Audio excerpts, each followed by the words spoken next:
Welcome to the Get Invested podcast with Bushy Martin. I'm Andrew Montesi, the producer of the show, kicking off a special episode where Bushy reveals his story about building a powerful property portfolio.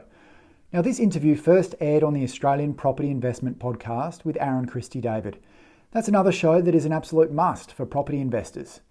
Now, in this chat, Bushy shared a heap of valuable insights, including the power of rent vesting to get yourself ahead in the property market, as well as the key things you need to do to achieve fulfillment, freedom, and sustainable success in your life. If you're like most Get Invested listeners and want to learn more about how you can work less, live more, and secure your future safely and affordably with property, then you're going to love this episode. Here we go. Enjoy the show. Welcome to the Get Invested podcast, where we share great conversations with experts from all walks of life to uncover their secret know-how and where they invest their time, their skills, and their money, and the benefits that this has created. You see, the truth is that everyone invests. Every minute of every day, we're investing our time, our skills, our energy, and our money in something. Some of us are investing consciously, some unconsciously, sometimes for good, sometimes for bad, and sometimes for no impact. Get Invested will help you to start living by design, not by default. I'm going to help you to make it happen, not let it happen.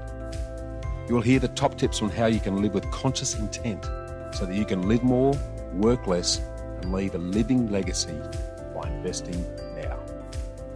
Listen to the show to discover the top tips on how to get started, make the most of your investment journey, and ultimately to be living your dream, not someone else's. More episodes can be found on iTunes or at bushymartin.com.au/get invested. Thanks for listening, and now let's get invested.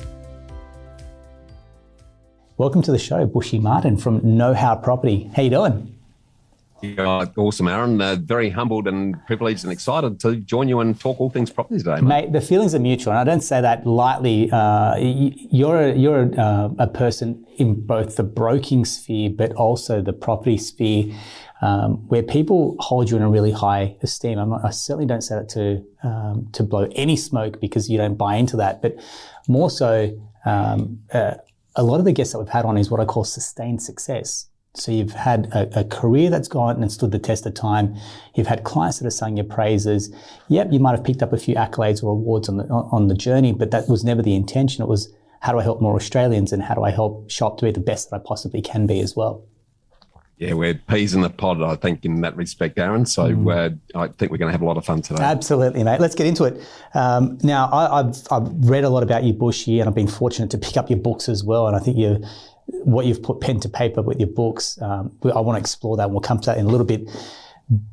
You've been there, done that. So you need to build your own portfolio. If you 12 investment properties, for example, for you to help, I think it's $600 million worth of property help buy for clients. So again, we talk about the trained eye. You've seen probably to buy 600 million, you've probably looked at maybe 3 or 4 times that, if not more. So you've certainly got a really good understanding, exposure to the Australian property market. And you're regularly sought out from a media perspective. So in terms of, I guess, the knowledge that you've built up over time, that's what I want to try and kind of pull out of your head over the next maybe 20, 30 minutes and try and pass that on to our investor clients as well. But before we do kick off, I'd love if you could just share a little bit what I call the 3 Ps. So a bit about yourself personally, a bit about yourself professionally, and then a bit about your own property journey as well, Bushy. Yeah, great, mate. Well, as is obvious from my nickname, which is basically my name, Bushy, I'm a boy from the bush who went to the big smoke and now back in the bush. Yeah. And as I say, Aaron, you can take the boy out of the country, but you can't take the country out of the boy. Go full circle in life. Yeah, very proudly a country boy. On the personal front, I'm also a bit of a closet muso, so don't let me loose on the piano or get me in a karaoke room because I don't even need to drink to embarrass myself there.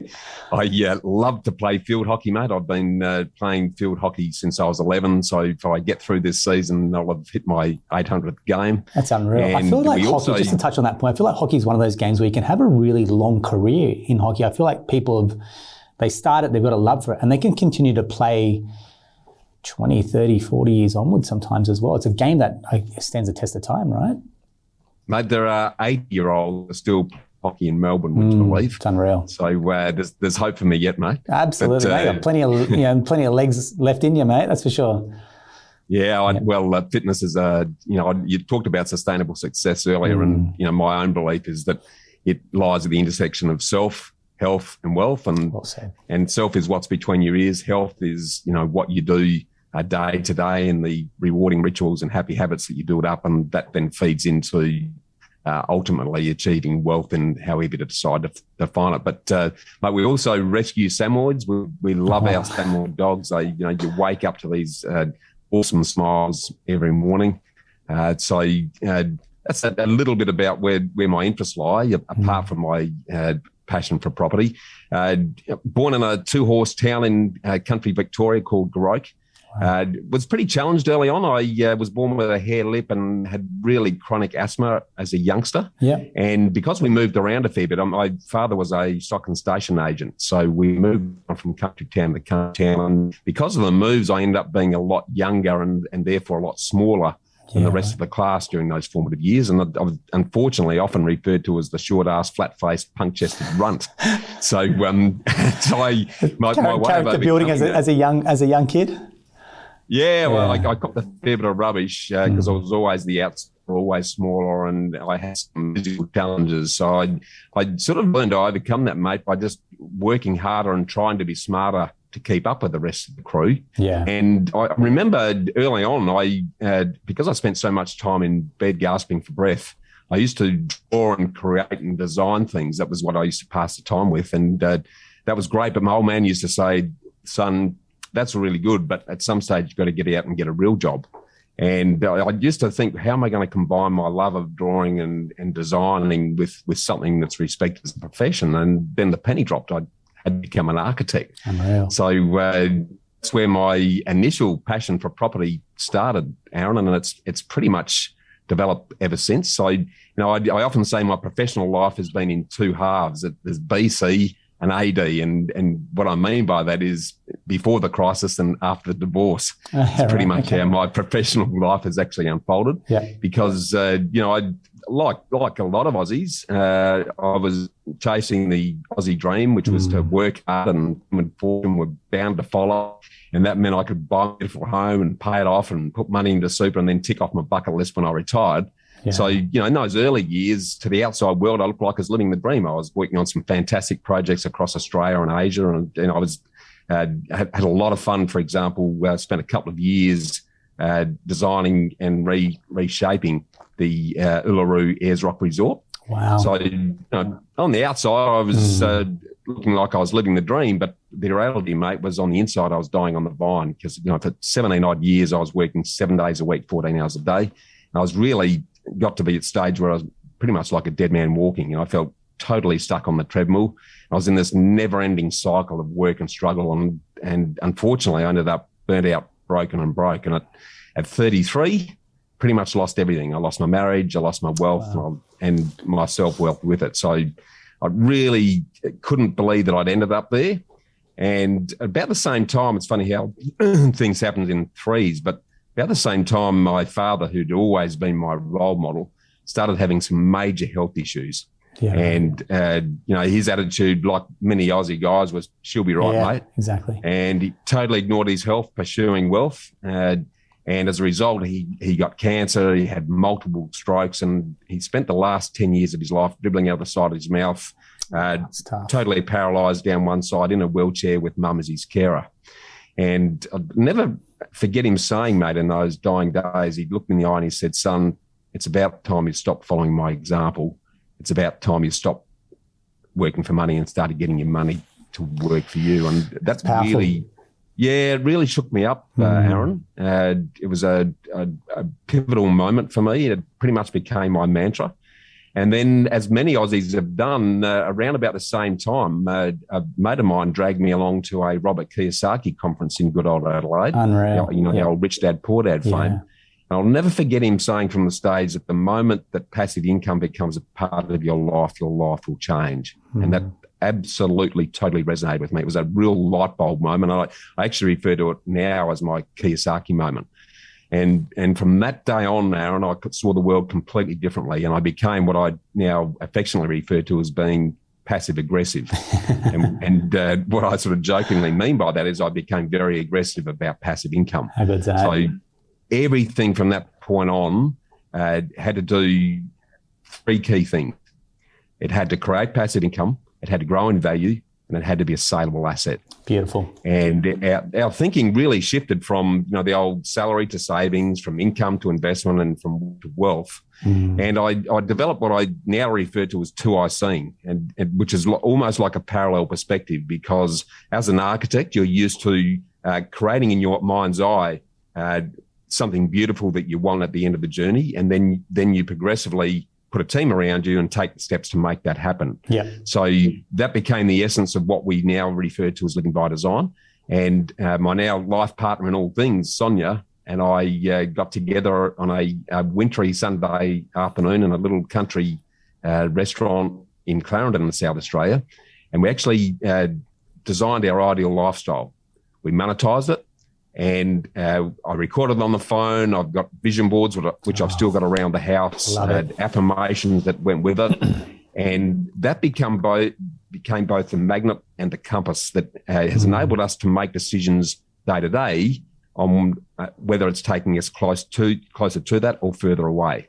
On track or off track, it's like how galvanized have you guys got by just writing it, by seeing it, by agreeing on it, for example? And I mean, we talk about, I love your wife, Sonia. I've had the pleasure of having Sonia, and something magical happens when you're building the house of the same blueprints, as opposed to how many couples are trying to build the same house of 2 different blueprints, and they're competing priorities, isn't it?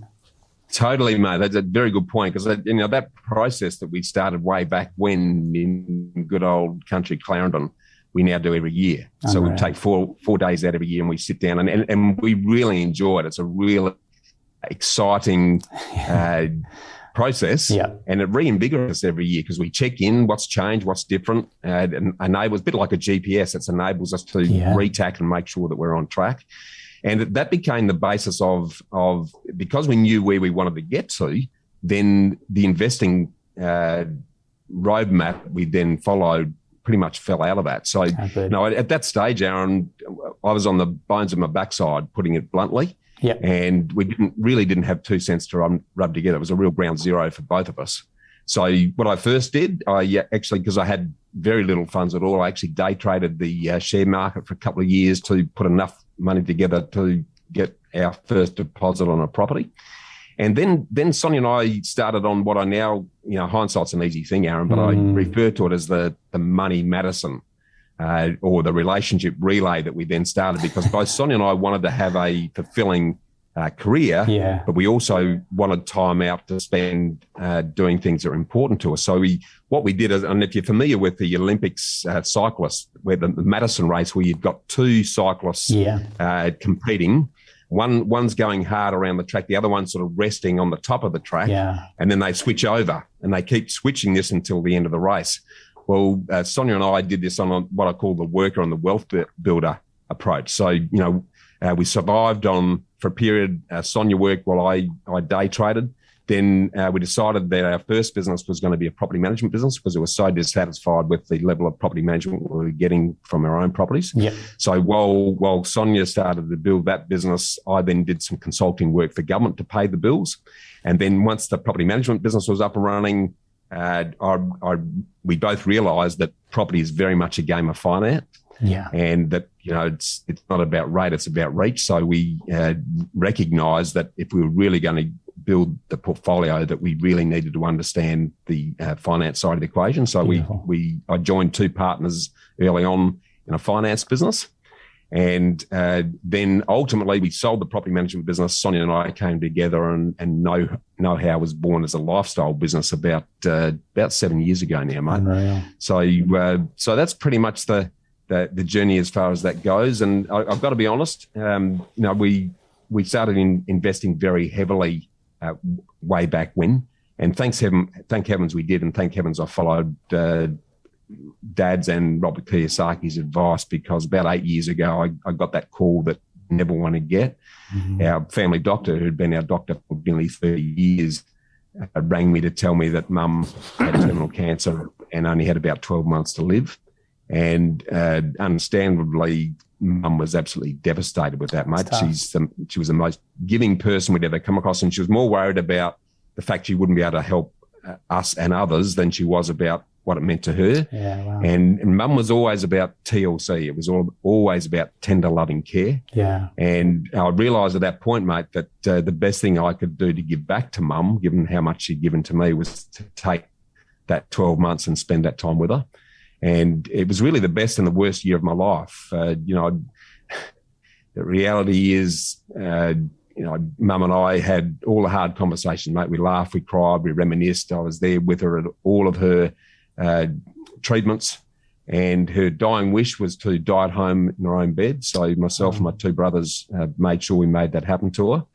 And while it was the most difficult year, it was also surprisingly the best year in terms of fulfilment, because I finally realised what Mum had always known, and that is that true fulfilment comes from giving freely to others without ever expecting anything in return. And I guess the gift I had following my good father's advice is that the only reason I could take that 12 months off is that we had the freedom of time, because our investments were generating income that didn't rely on me to generate it.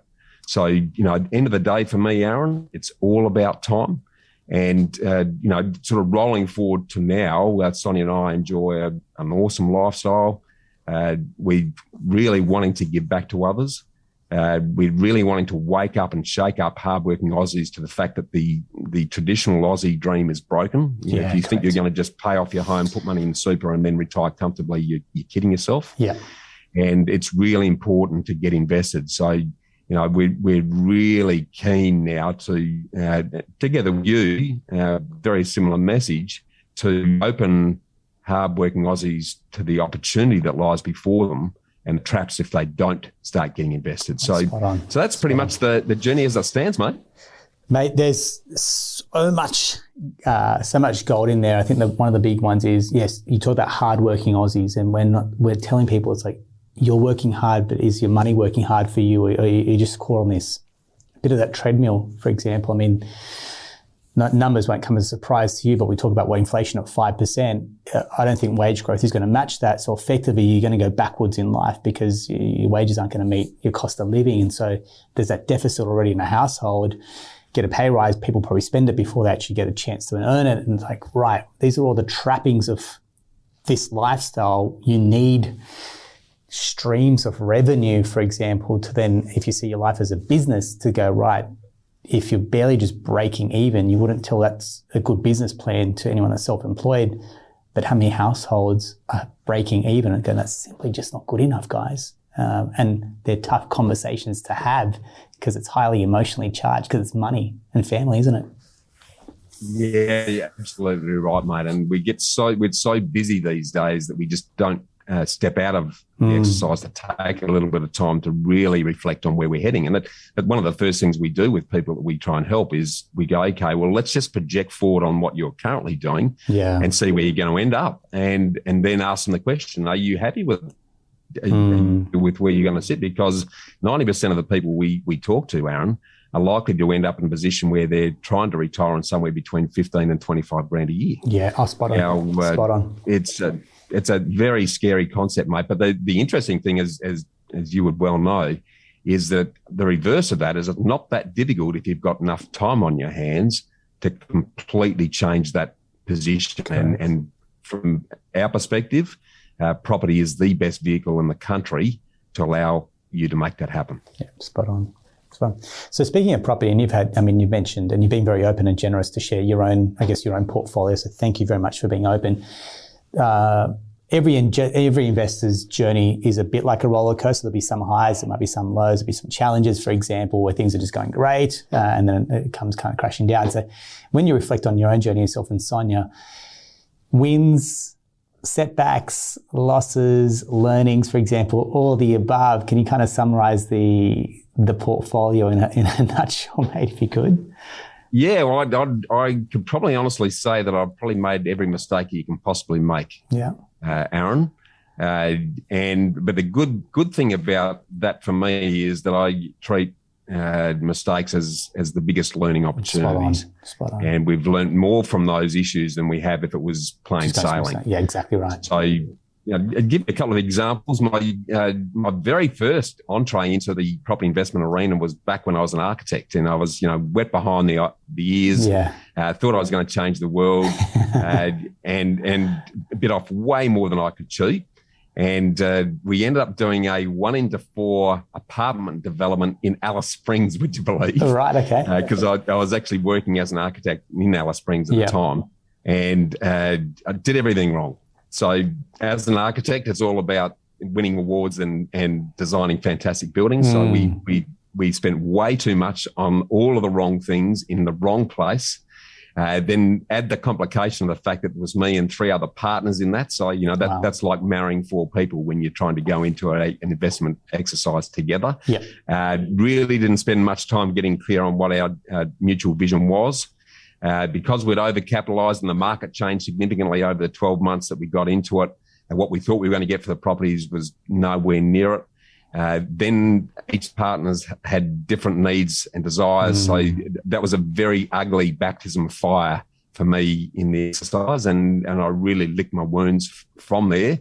So when we seriously started to invest, when Sonia and I got together, again, we probably made some of the biggest mistakes early on.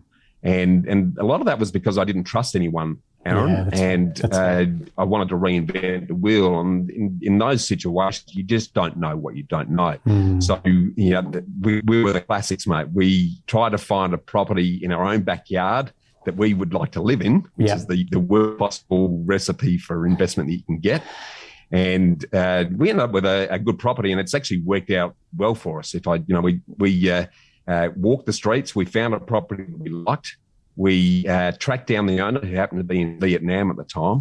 Wow. And after a bit of toing and froing, managed to negotiate the purchase of the property. And we paid the princely sum of $84,000 for that 3-bedroom home in south of Adelaide back in the 90s. Yeah. Properties, time is very forgiving in property. So that property is now worth about a bit over $700,000. Fantastic. And we've still got it in the portfolio. But some of the issues that we made early on, we had too many properties in close vicinity. Okay. So, and as this is the really important thing about investing in property. It's not about only investing in the properties, investing in your own knowledge, and that evolves and grows over time. So the more knowledge you have, the better you get, and the better people you surround yourself with. So we shifted from being properties in our backyard being borderless, and started to spread property around the country. And then overseas, we jumped on a plane and went to the US when the GFC hit, because we thought, this is a once in a lifetime opportunity to pick up properties way cheaper than they're ever going to be, which they were. Yeah. But that's been very challenging, I've got to say, dealing with a different culture in a different country, in a different tax regime. Correct. And the major mistake we made there was that we assumed wrongly that the professionalism of property people in the US would be on par with Australia, and that's definitely not the case. Australia is leaps and bounds ahead in terms of professionalism. So while the properties have done okay, it's been a real headache trying to keep tabs on what's happening, manage them. We've turned the people over a number of times. That's been, I think, too challenging, to be honest. Yeah. And I've always said, if you create a second job when you invest, you're probably not doing the right thing. And, the late night phone calls and whatnot associated with those properties have actually been a bit in fun and games. On the positive This is not side, the first time I've heard this about US property, by the way. I mean, I've had a few clients that have bought US properties and the yields were phenomenal. For example, they bought well cheaper than they could buy in Australia, and go, right, it's great. But it came down to the administration of it and going, right, the admin side of it became far too time or energy consuming as well. So there's no passive investing either. You've got to be quite active when you're hands-on and managing a portfolio across borders. Absolutely right. Absolutely right. But on the positive side, though, I think some of the learnings that we have picked up along the way, and it's a little bit contrary to a lot of players in the property space, and perhaps it's because I'm an architect, I'm very comfortable with building. Yeah, okay. Because I spent so many years doing it.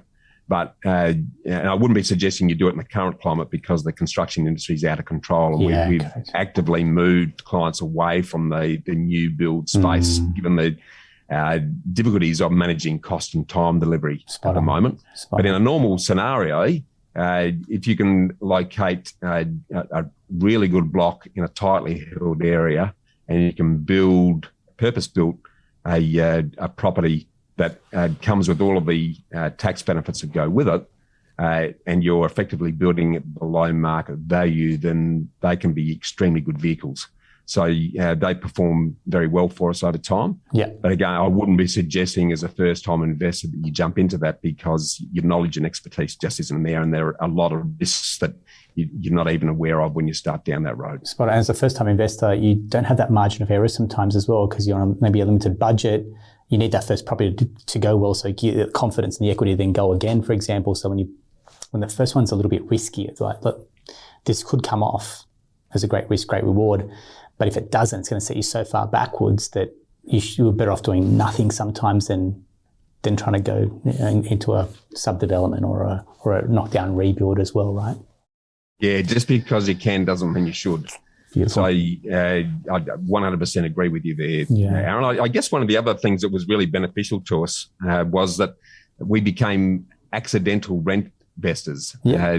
Rent investing wasn't even a thing back in the 90s when we started this exercise, but we bought this property well south of Adelaide, and we were a good hour and a half from there to work. So we ended up renting a townhouse much closer to the city, and then converting the property into a rental property at that point in time, and then started to really understand all the benefits that come from being able to write off all the costs associated with anything that we did with that property during the time that it was in that position. So, we've become big fans of rent investing, and I've helped a lot of other people who,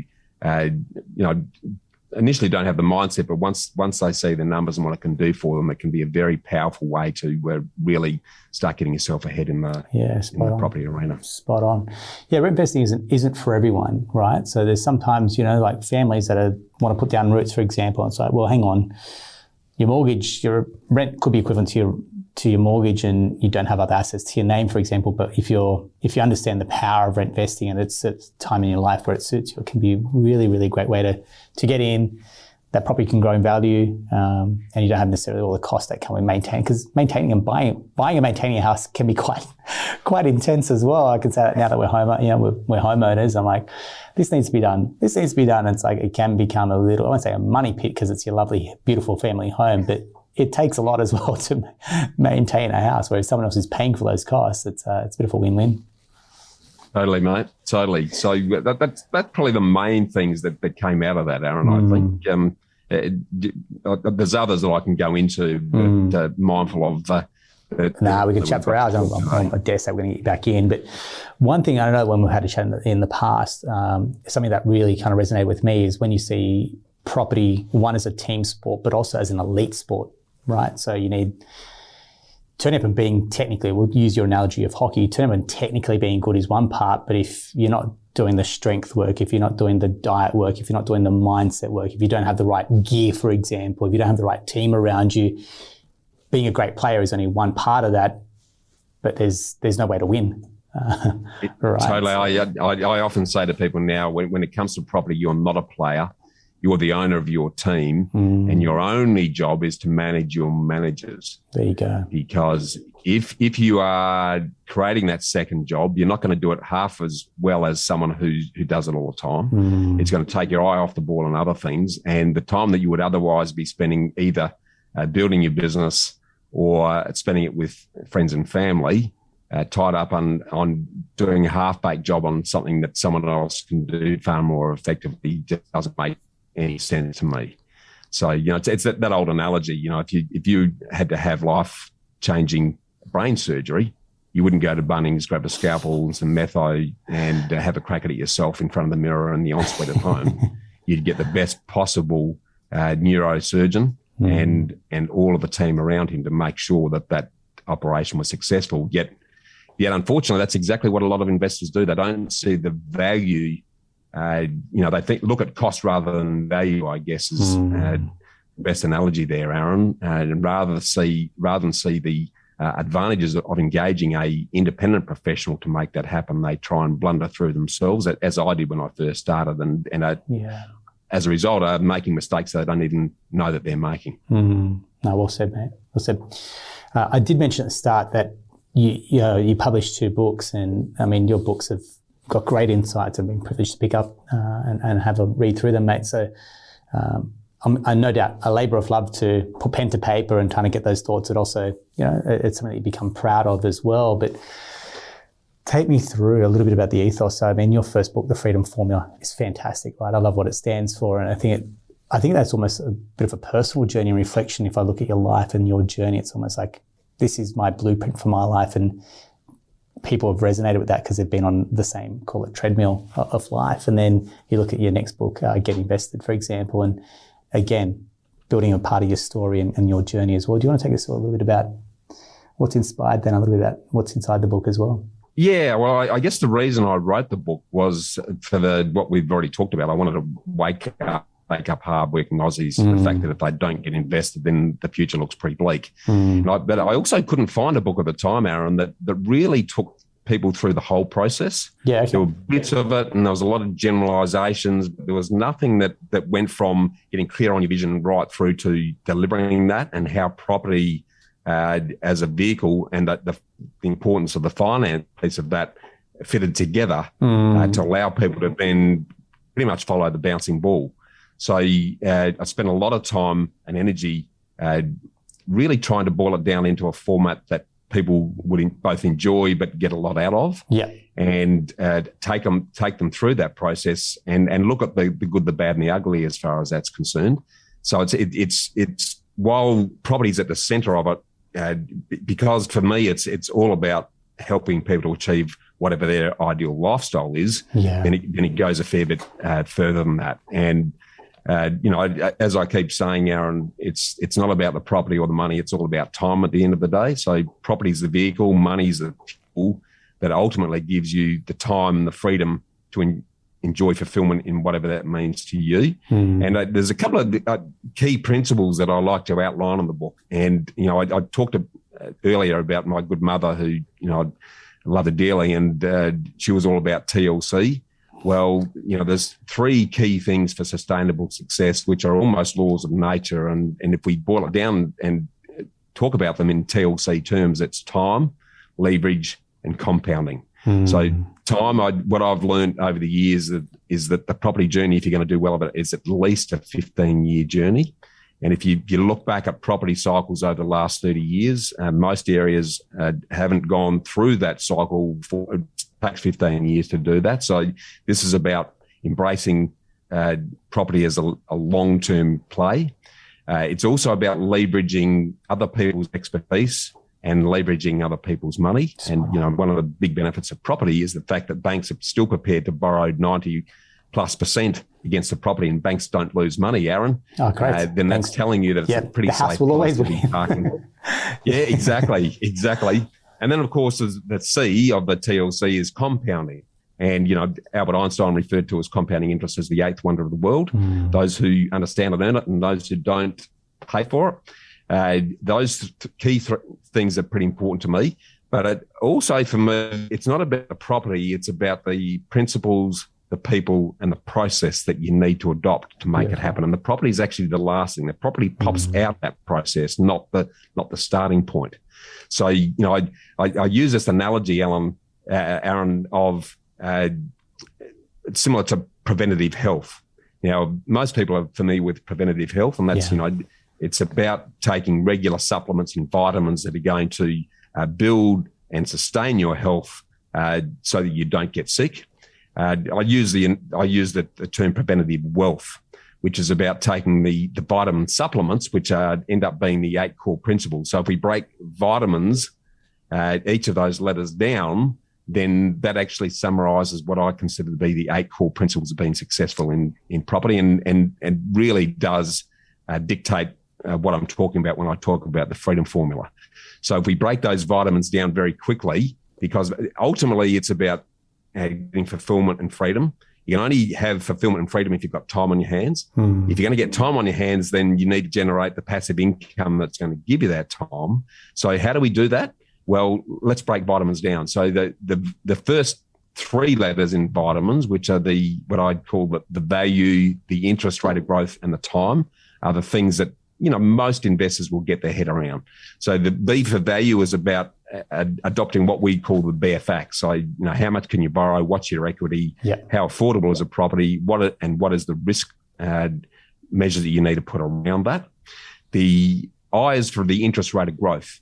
And, this is something that a lot of people don't spend enough time on. A 3% difference in the growth rate over a 20-year period on a $400,000 property can be a difference of $800,000 in equity, or a 75% increase. Wow. So making sure you're focusing on areas that are going to maximize that growth is really important. Then we get to time. Now, as I've said, it's a long-term game, minimum 15 years, and the magic compounding comes behind that. But then we get into, so they're the setup factors. The remaining 5 letters of vitamins are what I call the sustainability factors. And as you and I both know, Aaron, over 54% of first-time investors sell a property within the first 5 years. Yeah. And I'm pretty convinced that it's because they haven't put time and energy into understanding these 5 sustainability factors. So we break those down. Just to stop you there, I don't want to jump in, but I almost feel like the market's been so generous to investors, and we're going to see a huge uptick of investors that jumped on during COVID. And as we come out of this cycle, I'd almost say that's going to be either shrunk down, or we're going to see more investors maybe sell for not as much of the profit as they thought they would as well, if they decide to sell. So, it's going to be really interesting, time. Aaron, because I often talk about the property S-curve.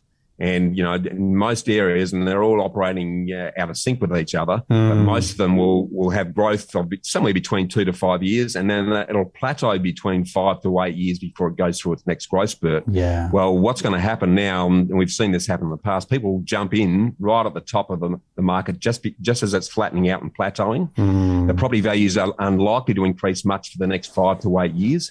And many investors will get disgruntled with that, throw their arms up in the air, sell the properties just before they go through the next growth spurt. It. So that timing exercise is really important. But if we sort of shift into the sustainability, the A in vitamins is for affordability. And I don't see enough investors look in detail at exactly how much is a property going to cost in year 1, 2, 3, 5, 10, 15 before they've signed on the dotted line, to make sure that they can actually last the distance. So, I spend a lot of time with people really getting down to the nuts and bolts of exactly how much the property costs, so that they can hang on to it while it is increasing in value, and it's not going to be a big drag on their salary savings or limit their lifestyle. Yeah. So that affordability piece is a really important consideration. And then the M in the vitamins is for mindset. So this is about your beliefs, your attitudes, and your expectations. And I jokingly say that there are 6 P's in mindset, and they are purpose, perspective, plan, be proactive. It's about the probability and risk. It's about patience and persistence. So you need to be clear on your purpose, and this needs to be supported by a perspective exactly how you want to live your life. You then need to create a plan of how you're going to get from here to there. And you need to be proactive by implementing the action to make it happen that sits comfortably with your probability or your sleep at night factor. Yeah. And then you need to monitor the performance of your investment. And last and importantly, you have the patience and the persistence to stay the course and see it through. So that's what's between our ears, and it's often what's between our ears that makes or breaks our investment journey, not the property. The next thing is the I for income, and I still hear a lot of people talking about become a full-time property investor. Give away your job and jump straight into it. But you and I both know that if you're not earning a consistent and sustainable income, then no bank's going to lend you the money to do anything. Correct. So you've got a great lifestyle, but you just don't have the ability to grow your portfolio. Exactly right. So having that ongoing consistent stream of income, particularly in the early days, is really important. The N in vitamins is for network. You probably heard that saying that your network equals your net worth. Yes. Well, that is about the elite team that you need to surround yourself. And the final one in vitamins is the strategy. And it's the most important one, mate. I don't see enough investors injecting time into not just the property strategy, but get your life strategy right first, then your finance strategy so you know what your capacity is and maximising your opportunity. And then finally, the property strategy folds out of that. So they're the key components, the key principles. It is about becoming passively aggressive, as I like to say. And I implore anyone who's listening and watching to your awesome podcast, Aaron, to get invested and to start doing it sooner rather than later. Mate, say advice from someone who's walked the path of an investor, had the roller coaster, and still is a huge advocate for it for no other reason but to go have a good life, and then you can then have the freedom to make decisions about how you want to spend your life and building quality relationships with your family, right? And that's ultimately what it comes down to. It's building a better life for yourself and your family. Property is simply that vehicle to get there. And some people it may be shares, some people it may be crypto. There's no right or wrong. It's just whatever your poison is, double down on that and focus on it and get it to serve you rather than the other way around. Totally. I mean, there's no rocket science in any of this, Aaron, and we haven't invented it, but there's very few people that do it. That's right. And, I find it quite sad, actually, that people kid themselves that it's okay, I've got plenty of time. Well, time is a key ingredient because you've got to use your time you've got now so that you've got the time ahead of you to work for you so you actually get your time back at the end. And for those who keep putting it off and other things get in the road, what becomes an easy walk becomes a very steep climb, Aaron. And the steeper that climb and the less time you've got, the more risk you've got to take to try and make that happen. That's exactly it. You and I have probably seen plenty of people in their mid-50s who come to me and say they have what I call their oh shit super moment. Yeah. And they go, oh shit, my super's not going to be enough to sustain my lifestyle. I'm either going to have to keep working until I drop or survive on the smell of an oily rag. And they come to me and say, Bushy, help me out. I need to invest in property. I want to retire in 5 years. And I say, well, you're kidding yourself. It ain't going to happen. Yeah. You're going to be having to put the nose down and invest aggressively for the next 15 years to put yourself in that position. And that's the challenge, aggressively, but you've got more to lose at that stage. Whereas, someone younger doesn't have the borrowing capacity, but they've got the risk appetite or the aggressiveness on their side, but they don't have the ability. Whereas you go later in life, it's like, now you've got the means, you've got good income, you've got good equity, for example, you've got good borrowing capacity, but you're less risk adverse because if it goes, if you're at the market conditions, if anything goes wrong, it's like the stakes are a lot higher as well. So it's I see it. Totally. I see the challenge. The younger investors just want to go gun ho, and then later in life, it's like, I worked too hard to risk this, for example, and you see that battle that goes on. Totally agree. And I guess one of the things I'd also like to reinforce is don't be scared of mistakes. Because I see a lot of investors who will make a mistake and that's it. They wash their hands, walk away, and they miss the opportunity. Use them as a real learning opportunity because that's where the biggest learnings will come from. And stick to it because, there's a lot of people over a long period of time that are well out of property and will continue to do so. Yeah. People keep saying to me, well, is it too late now for property? Well, as long as people are living in houses, there's opportunity in property, Aaron. Spot on. And those opportunities will change and the way that you approach it will change over time. But those fundamentals, the TLC fundamentals, are always going to be there. It's all about the long term. It's all about leveraging, and it's all about the magic of compounding. Well said, mate. Well said, Bushy. Loved our chat, and there's so much wisdom there. If you want to connect with Bushy and his team at Know How, we'll include a link to their socials, to their website, and most importantly, the link to Bushy's books as well. So if you want to carve out some time on a weekend for self-development, putting yourself first and your knowledge first, which Bushy had that aha moment when he was seeing Rob Kiyosaki. I'm going to joke that you had Rich Dad, but you also had Richer Dad is your story as well. There might be a third book in you with that title right there. You can give me royalties later as well. But Bushy, I want to say thank you very much for your time. Thank you for your energy, but thanks very much just for being so willing to share your knowledge and your insights with us, mate. I really, really appreciate it. No, thank you, Aaron. I've been very humbled to join you, and I'm actually looking forward to returning the serve by getting you on the Get Invested podcast and the Realty Talk show, mate, so that you can spread your words of wisdom to a ready audience. Oh, mate, wonderful, mate. Looking forward to it, and to all our listeners out there, I just want to say thank you very much for your time. We hope you found that helpful and useful as well. So if you do love it, drop us a comment or give us a review. We look forward to your feedback and making this a bigger and better podcast for your ears. And until next time, take care. That's another episode of the Australian Property Investment Podcast. Thanks. To get a summary of all this investment gold in the show notes, just email me on hello@khgroup.com.au. That's hello@khgroup.com.au. Or check us out at www.bushymartin.com.au/Get Invested. I look forward to joining you next week for another episode of the Get Invested podcast. So thanks for listening. And as always, dream as if you'll live forever and live as if you'll die